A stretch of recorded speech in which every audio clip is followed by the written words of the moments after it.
Hello नमस्कार दोस्तों, स्वागत है आप सभी का आपके अपने इस यूट्यूब चैनल स्टडी एग्जाम की में। और इस वीडियो के माध्यम से आपको बताने वाले हैं, जी हाँ दोस्तों, जो वैकेंसी जिसका सभी इंतजार कर रहे थे ITI TU की भर्ती, उसका जो है नोटिफिकेशन ऑफिशियल वेबसाइट पर जो है डल चुका है। जी हाँ दोस्तों, department of technical education and skill development ITI training officer की भर्ती का जो नोटिफिकेशन है, इसको हम पूरा का पूरा देख लेते हैं क्या कुछ जानकारी इसमें निकल के आई है। इससे पहले हमने नोटिफिकेशन से पहले आपको नोटिस का एक वीडियो बताया था और रूल बुक भी यहाँ पर डल चुकी है। इसकी रूल बुक को खोल लेते हैं, सारी जानकारी इसमें निकल के आती है, क्या कुछ सिलेबस है, क्या कुछ एज लिमिट के बारे में जानकारी है और क्या क्या बदलाव इसमें हुए हैं, आइए देख लेते हैं सर।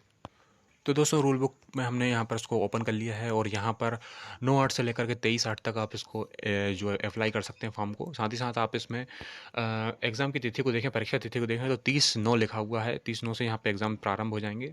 और इसमें आप बता दें फ़ीस के बारे में, 500 रुपये जनरल वालों के लिए, ST SC OBC EWS के लिए 250 रुपये और पोर्टल से जो लगता है वो लगेगा। इसके अलावा बात करें, इसमें बड़ी चीज़ जो है आपके सिलेबस से रिलेटेड और आपके टोटल नंबर ऑफ पोस्ट से रिलेटेड, कितनी क्या पोस्टें हैं।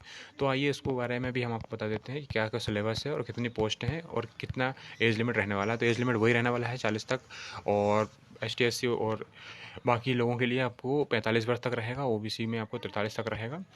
इस तरह से यहाँ पर जानकारी इसमें लिखी हुई है। आगे इसमें और बढ़ते हैं जानकारी के लिए, तो देखते हैं, एक मिनट।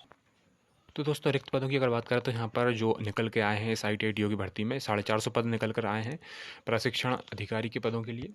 और ये पूरे के पूरे पद और उससे रिलेटेड किस ट्रेड में आए हैं, ये सारी जानकारी यहाँ पे लिखी हुई है। हम बात कर लेते हैं प्रशिक्षण अधिकारी फिटर की बात करें। अगर प्रशिक्षण अधिकारी फिटर में हम बात करते हैं, टोटल यहाँ पर 70 पद आपके सामने दिख रहे हैं।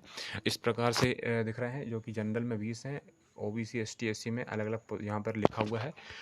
इसके बाद आपको वेल्डर में देखने को मिल रहे हैं 23 पद, जनरल में EWS में 8 पद, 13 पद यहाँ पर आपको दिख रहे हैं। SC में, ST में 16, 22 पद अन्य पिछड़ा वर्ग में और 82 इस प्रकार से पद इसमें निकल कर आए हैं वेल्डर में।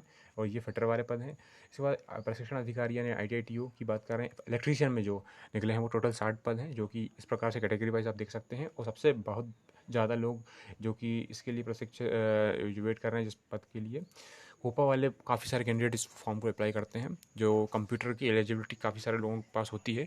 70 पद यहाँ पर निकल कर आए हैं और इस प्रकार से यहाँ पर अपनी कैटेगरी वाइज यहाँ पर डिवीज़न करके लिखा हुआ है। टर्नर में भी यहाँ पर पद निकल कर आए हैं 20 और 16 पद हैं आपको मशीनिस्ट कंपोजिस्ट में। डीजल मैकेनिकल में 20 पद हैं और मोटर मैकेनिकल की बात करें तो 50 पद हैं यहाँ पर, और 8 पद निकल के आए हैं आपके सर्वेयर के। और इस प्रकार से जो है, अगर बात करें हिंदी स्टेनो की, तो इसमें 16 पद देखने को मिल रहे हैं टोटल, और ये सारे के सारे पद हैं। इसके बाद एक अधिकारी सामाजिक अध्ययन करके भी, प्रशिक्षण अधिकारी सामाजिक अध्ययन करके भी 22 पद इसमें आए हैं। मेंटेनेंस मैकेनिकल की बात करें तो इसमें भी 16 पद इसमें भी टोटल आपको देखने को मिल रहा है। इस प्रकार से 450 पद जो है इसमें आपने को देखने को मिल रहे हैं। और इसमें अब बात करें हम किस में क्या क्या मांगा गया है, तो फिटर की बात करें, ITI फिटर TU के फिटर के लिए इसमें आपको वही, या तो आप संबंधित ट्रेड से आपने पुरानी मतलब आपका हाई स्कूल होना चाहिए, और साथ ही साथ संबंधित ट्रेड में NCBT या SCBT से ITI, ठीक है। और NAS प्रशिक्षु प्रमाण पत्र, यानी कि वो आपका जो प्रशिक्षु प्रमाण पत्र होता है वो आपके साथ हो, या फिर आपके पास क्या हो, मैकेनिकल इंजीनियरिंग में, या मैकेनिकल इंजीनियरिंग के अलावा प्रोडक्शन, इंडस्ट्रियल, मैन्युफैक्चरिंग, इतनी प्रकार जो भी इंजीनियरिंग लिखी हुई है ट्राई एंड डूल में, टूल एंड डाई मैकेनिकल में, इसमें आपने क्या किया हो, इंजीनियरिंग करके रखी हुई हो, तथा मैनेजमेंट से टेक्नोलॉजी में स्नातक, इन सब में आपने या तो स्नातक की हुई हो या फिर पॉलिटेक्निकल से डिप्लोमा, यानी डिप्लोमा हो या ITI डिप्लोमा हो या डिग्री हो, आपको इस प्रकार के पद में आप अप्लाई करने के लिए वैलिड है। और इसमें जो आपके साथ ITI बोला गया, तो अगर ITI है और हाई स्कूल के साथ ये चीज़ें लिखी हुई हैं, इन प्रशिक्षु जो प्रशिक्षु परीक्षा होता है आपका, वो अगर नहीं है, ये डिप्लोमा वगैरह है, तो आप इस फॉर्म को अप्लाई कर सकते हैं। और फिटर की बात करें तो इसमें भी आपको उसी तरीके से योग्यता लिखी हुई है जो पहले हमने लिखी थी।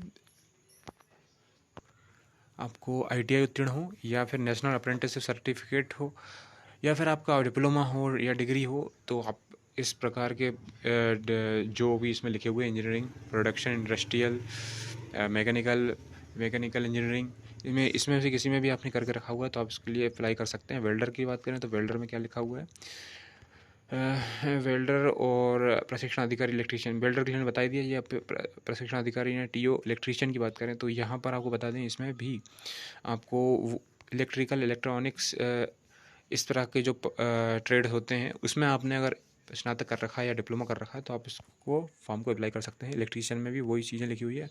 कंप्यूटर प्रशिक्षण एवं प्रोग्रामिंग असिस्टेंट की अगर बात करें तो इसमें आपको बता दें यहाँ पर कोपा ट्रेड के लिए हाई स्कूल, ये कोपा जो ट्रेड से हाई स्कूल इसके लिए आप अगर पढ़ा रहे हैं तो इसमें आपको हाई स्कूल कर रखा हो, साथ ही साथ आपने एनसीबीटी या एससीबीटी से 2 वर्षीय मल्टीटास्किंग पाठ्यक्रम करके रखा हो अथवा करके लिखा भी हो इसमें अलग से कि अगर जो ये नहीं है तो, या फिर आपके साथ पुरानी हाई स्कूल हो या पुरानी 11वीं हो और आईटीआई हो, फिर नेशनल अप्रेंटिस सर्टिफिकेट प्रशिक्षु प्रमाण परीक्षा या ए लेवल का एक सर्टिफिकेट होता है जो DOACC डोएक जो ए लेवल का परीक्षा करवाता है वो प्राप्त हो, या फिर आपको पीजीडीसी हो।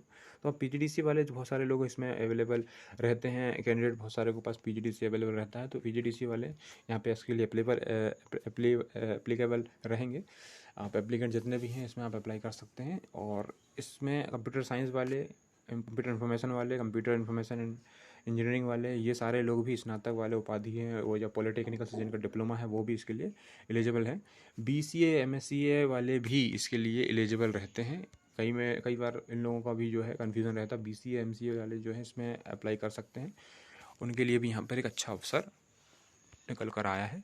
और ये कोपा ट्रेड के अलग अलग वही का इसमें अलग अलग उसमें छोटे करके बांटा गया है। और यहाँ पे टर्नर की बात करें तो टर्नर में आपको टर्नर के लिए भी आपको प्रोसेस प्लांट मैंने सेक्टर में उत्तीर्ण करा हुआ हो, टर्नर ट्रेड से मैन्युफैक्चरिंग सेक्टर में उत्तीर्ण की हुई हो, वही एनसीबीटी एससीबीटी से प्रशिक्षण प्रमाण पत्र आपने प्राप्त किया हो, यानी अप्रेंटिसशिप की हुई हो, डिप्लोमा डिग्री हो, वो सब चीज़ें यहाँ पर आपके साथ हो तो आप इसके लिए अप्लाई कर सकते हैं। एक पद इसमें मशीनिस्ट, सारा का सारा इसकी वेबसाइट पर डाला हुआ है, आप इसको देख सकते हैं। मशीनिस्ट में भी वही सब चीज़ें लिखी हुई हैं। डीजल मैकेनिक में भी आईटीआई डिप्लोमा डिग्री के बारे में यहाँ पर मेंशन करके रखा हुआ है। और मैकेनिकल में भी वही चीज़ें इसमें लिखी हुई है। साथ ही साथ हल्के मोटरयान ड्राइविंग लाइसेंस का भी होना ज़रूरी है मोटर मैकेनिकल वाले टीओ के लिए, मोटर मैकेनिकल वाले टीओ के लिए, ठीक है। इसके बाद प्रशिक्षण अधिकारी सर्वेयर की बात करें तो इसमें आपको पॉलिटेक्निकल से डिप्लोमा हो, स्नातक डिग्री हो, किसमें कंस्ट्रक्शन टेक्नोलॉजी इंजीनियरिंग में, प्रोजेक्ट मैनेजमेंट बिल्डिंग में या मैनेजमेंट कंस्ट्रक्शन में, ठीक है। और साथ ही साथ सर्वेयर की बात करें तो सर्वेयर में आपको ना, ये सर्वेयर के पढ़ रहे थे हम लोग। और सर्वेयर के बाद हम बात करते हैं हिंदी स्टेनो के लिए। तो स्टेनो में तो 100 वर्ड पर मिनट का जिसने भी पास करके रखा हुआ है आईटीआई से वो इसमें अप्लाई कर सकते हैं। सीपीसीटी होना ज़रूरी है, इसमें ध्यान रखिएगा। 20 की स्पीड से हिंदी वाला पास होना ज़रूरी है 20 की स्पीड से।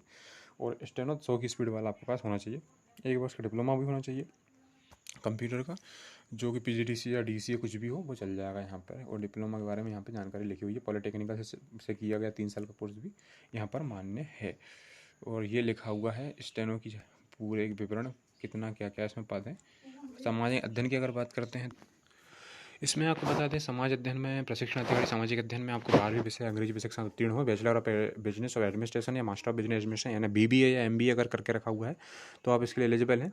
बीबीए और एमबीए वाले भी एलिजिबल हैं। 12वीं में आपने अंग्रेजी विषय लिया हुआ हो, समाजशास्त्र, और या फिर आपने बीबीए एमबीए नहीं है तो आपको समाजशास्त्र, समाज कल्याण या अर्थशास्त्र में स्नातक किया हुआ हो, आपने बीए किया हुआ हो तो भी आप इसके लिए एलिजिबल रहेंगे। पीजीडीसी डीसीए कोपा में से कुछ भी, और साथ ही साथ सीपीसीटी का स्कोर कार्ड वैध, इनमें से कुछ भी एक चल जाएगा। अगर पीजीडीसी डीसी नहीं भी है तो आप कोपा या फिर सीपीसीटी का वैध स्कोर कार्ड है या फिर कंप्यूटर की कोई उच्च योग्यता है आपके पास तो इस पोस्ट के लिए आप एलिजिबल हैं, जो काफ़ी अच्छा वेतनमान भी है और बहुत कम आती इस प्रकार की ITITO में। ये पहली बार ये ITITO में प्रशिक्षण अधिकारी सामाजिक अध्ययन के लिए आई हुई ये पद है, बहुत ही कम आता है। मेंटेनेंस मैकेनिकल में बात करें तो यहाँ पे भी इलेक्ट्रीशियन ट्रेड में आपने ITI करके रखा हुआ है NCVT SCVT से, तो आप इसके लिए मेंटेनेंस मैकेनिकल में जा सकते हैं 12वीं के बाद, ठीक है।